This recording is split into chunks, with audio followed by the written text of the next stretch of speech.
আসসালামু আলাইকুম বন্ধুরা, কেমন আছেন সবাই? আশা করি সবাই সুস্থ আছেন এবং ভালো আছেন। আমিও ভালো আছি আলহামদুলিল্লাহ। তো চলে আসলাম আজকে নতুন একটি ভিডিও নিয়ে। আজকে দেখাবো আমি গ্রামীণ পদ্ধতিতে বাফা পিঠা তৈরির রেসিপি।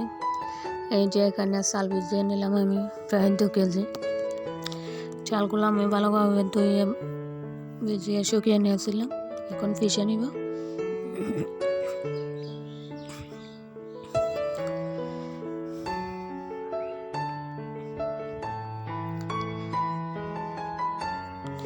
আমার ব্লেন্ডারটা যেহেতু নষ্ট হয়ে গেছে, শিলপাটার মধ্যে পিষে নিতে হবে।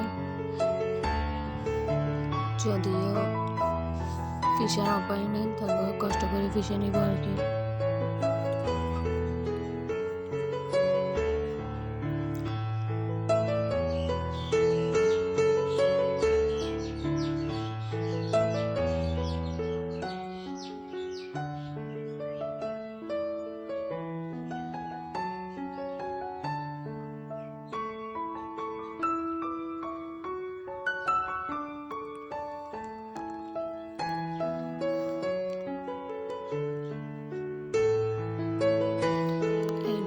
তেমন বেশি মিহি করা লাগবে না, যেহেতু বাফা পিঠা বানাবো।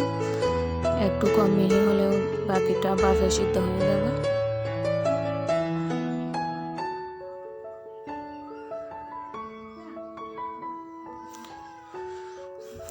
এই যে আমার সবগুলা চাল পিষা শেষ, যদিও অনেকটা সময় লাগছে। ব্লেন্ডারে হলে তেমন একটা বেশি সময় লাগতো না।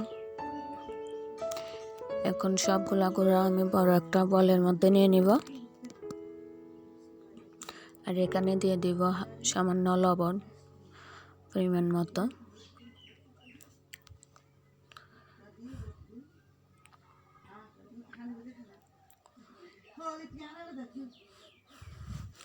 এখন একটু একটু পানি দিয়ে আমি সবগুলা গুঁড়া মিশিয়ে নেব, মাখিয়ে নেব একটু। এখানে হালকা একটু কুসুম গরম পানি নিলে ভালো হয়, তাহলে পিঠাগুলো একটু নরম হবে, অনেকক্ষণ সময় ধরে নরম থাকবে। সবগুলা পানি একসাথে দেওয়া যাবে না, অল্প অল্প পানি দিয়ে মেখে নিব।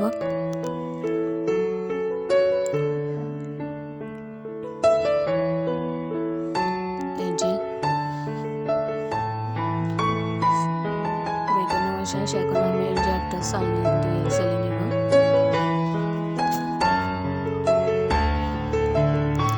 যেহেতু আমার কাছে চালনি নেই, তাই তরকারি রাখার চালটা দিয়ে আমি চেলে নিব। এটা দিয়েও ভালো চাল হয়, তেমন একটা অসুবিধা হয় না।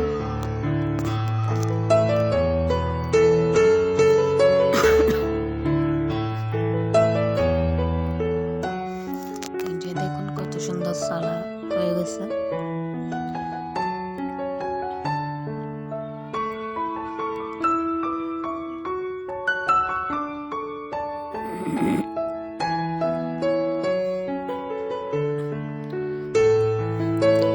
সবগুলা করি আমি চেলে নিলাম। আর এদিকে পিঠা বানানোর জন্য আমি নারকেলটা কুড়িয়ে নিব ছোট ছোট করে।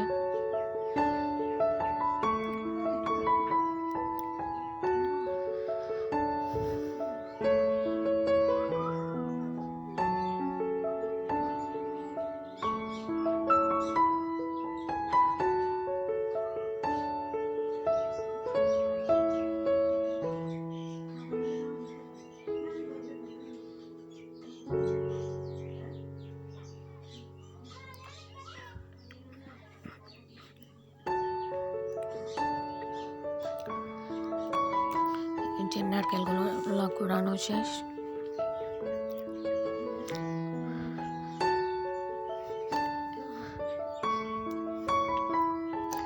এখন আমি এখানে পাটালি গুড় নিয়ে নিলাম, যেহেতু আমাদের এখানে খেজুর গুড় পাওয়া যায় না।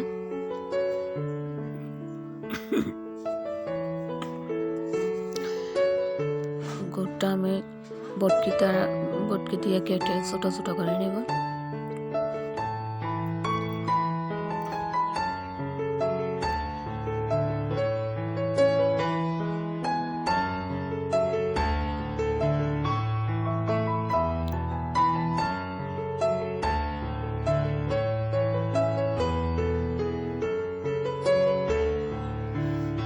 এভাবে ছোটো ছোটো করে দিলে সহজে গলে যাবে, পিঠার সাথে মিশিয়ে যাবে। এখন আমি নারকেল আর গুড় সবগুলো একসাথে মিশিয়ে নিব।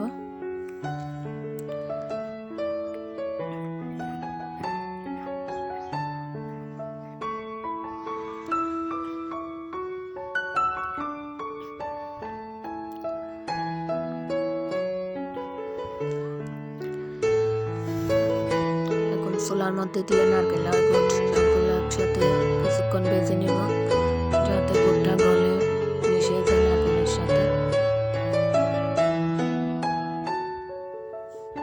এই যে ভেজে নিলাম, আর এদিকে চুলার মধ্যে দিয়ে দিলাম আমি পিঠা বানানোর জন্য একটা হাঁড়ি। এখানে পানি দিয়ে দিব। এই হাঁড়িটা নিয়েছিলাম আমি 150 টাকা দিয়ে। এটা দিয়ে অনেক সুবিধা হয় আর ঝামেলা হয় না তেমন। এখন আমি ডেকে দিব যাতে পানিটা তাড়াতাড়ি গরম হয়ে যায়, সিদ্ধ হয়ে যায়।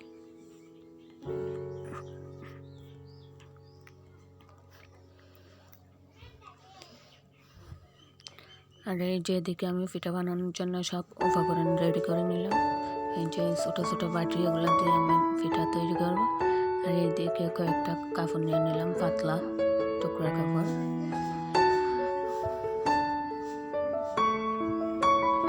এই যে পানিটা সিদ্ধ হয়ে গেছে, ভাপ উঠতেছে পানির থেকে। এখন আমি একটা বাটি নিয়ে নিলাম, বাটিতে প্রথমে কিছুটা চালের গুঁড়া দিয়ে দিব।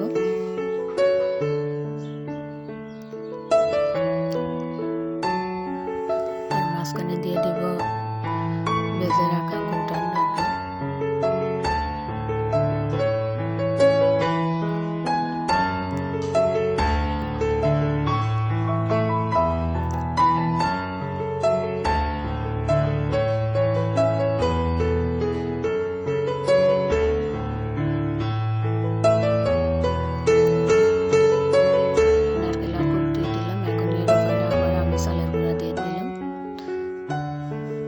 বেশি চেপে দেওয়া যাবে না, হালকা করে দিব। আর এই যে একটা পাতলা কাপড়ের সাহায্যে মুড়িয়ে আমি এই হাঁড়ির উপর দিয়ে দিব।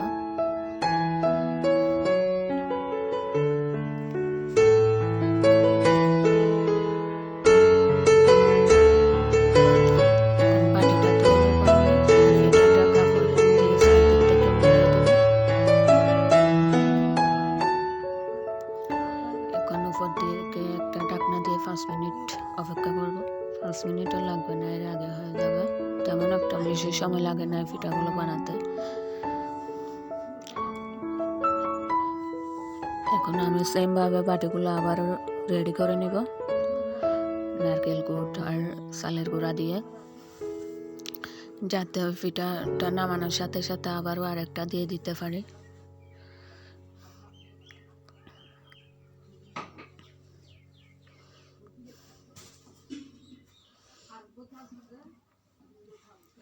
এই যে 2টা বাটি আমি রেডি করে নিচ্ছি আবার।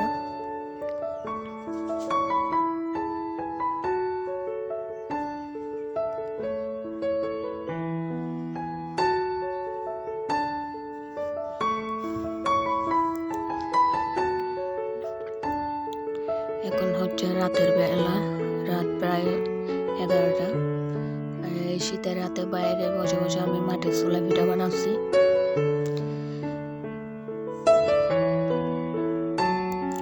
এই যে এদিকে দেখতেছি আমার পিঠাটা হয়েছে কিনা।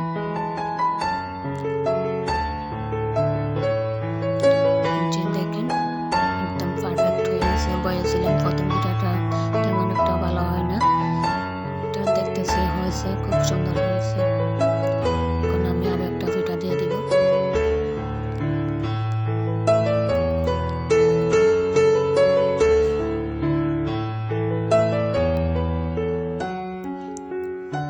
সেমভাবে আমি আরো একটা পিঠা দিয়ে দিলাম।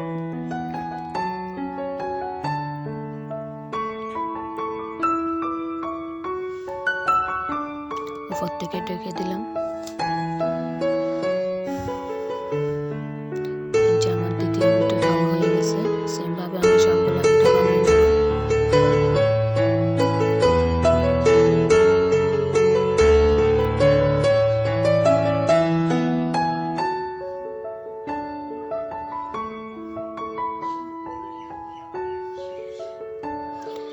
শীতকাল আমার কাছে খুব ভালো লাগে, বাইরে মাটির চুলায় বসে বসে পিঠা বানানো আর চুলার পাশে বসে গরম গরম ধোঁয়া ওঠা পিঠা খাওয়ার মজাটাই আলাদা। এই যে একটা পিঠা ভেঙে দেখাচ্ছি আমি, দেখুন গুড়টা খুব সুন্দর গলে গেছে পিঠার মধ্যে। এই যে চুলার পাশে বসে গরম গরম ধোঁয়া ওঠা পিঠা খাওয়ার মজাই আলাদা, সবাই একসাথে বসে। আর এইদিকে আমি এক্সট্রা গুড় নিয়ে নিলাম প্লেটের মধ্যে। আমাদের এদিকে খেজুরের রস বা খেজুরের গুড় পাওয়া যায় না তেমন একটা, অনেক দূরে পাওয়া যায়। তাই আমি যে দোকানে যে গুড়টা পাওয়া যায় ওইটা দিয়ে পিঠা বানালাম। আজকের ভিডিওটা পর্যন্ত, আশা করি সবাই ভালো থাকবেন, সুস্থ থাকবেন। আল্লাহ হাফেজ।